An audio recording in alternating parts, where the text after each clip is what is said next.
Hey, good morning, Lighthouse. Such a privilege to be sharing with you again this morning.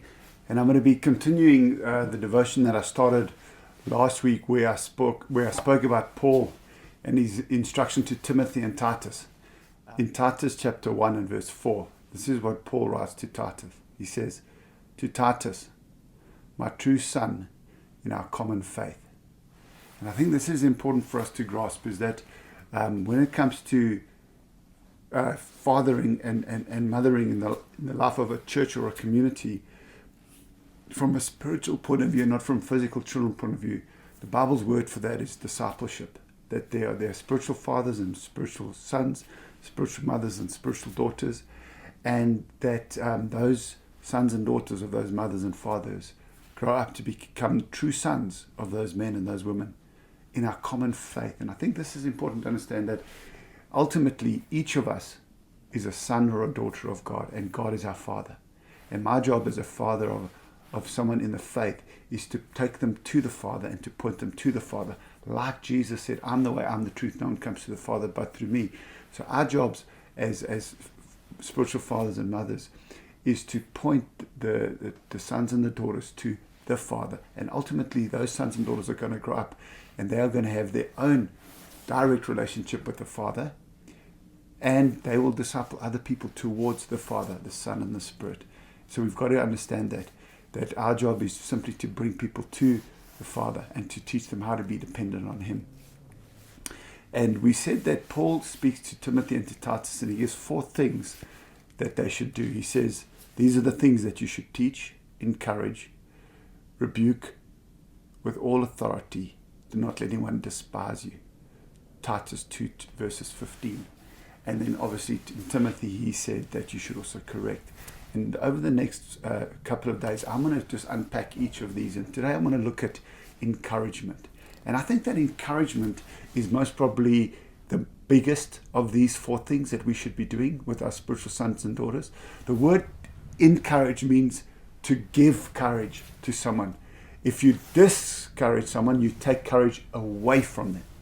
If you encourage them, you give them courage to do, to be, to live. And so we are called to encourage people in the faith. Just a couple of scriptures. In Hebrews chapter 3 and verse 13, it says this, but encourage each one daily, or encourage one another daily in the Lord. Barnabas, one of the early apostles and the man that accompanied Paul on most of his journeys. In fact, Barnabas, it would seem, was instrumental in discipling Paul in the early stages. And Barnabas means son of encouragement. I don't know about you, but that I would love that to be one of the names that the church gave to me, would be Bruce, son of encouragement. Warren, son of encouragement. Barry, son of encouragement. Angela, son of encouragement, or daughter of encouragement, etc., etc. Hope, son of encouragement.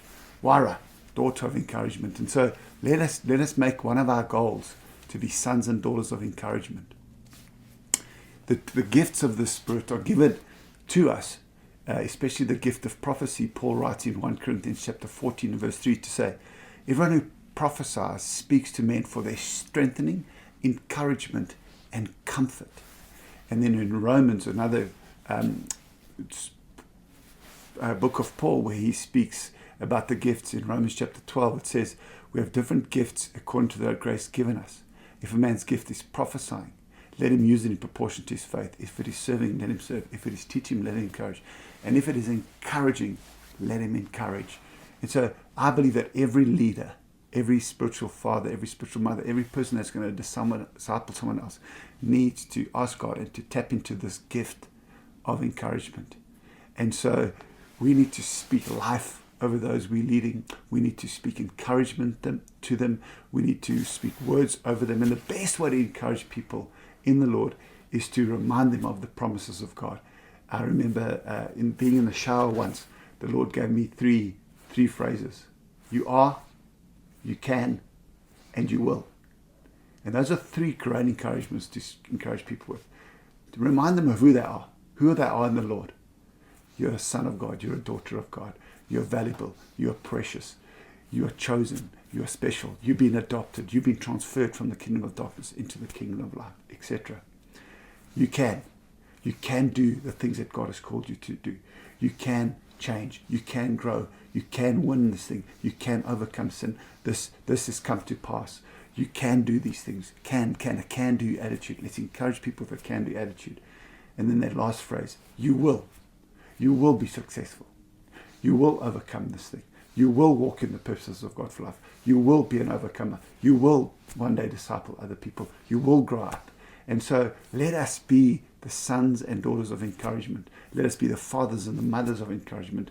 And let's look to keep on encouraging those that we have the privilege of discipling, mentoring, and mothering and fathering in a spiritual context. Lighthouse, we love you, and I'm just so loving, enjoying talking about creating a culture of spiritual mothers and fathers and of spiritual discipleship. And let's face it, with the numbers in the world out there today, over 60% of kids grow up in families without mom, with single parent homes. And so the church, I want to encourage us, each one of us can rise to become the disciples and the disciplers that God has called us to be. Hope this encourages you. Look forward to speaking tomorrow about teaching people. Have a great day. Ciao.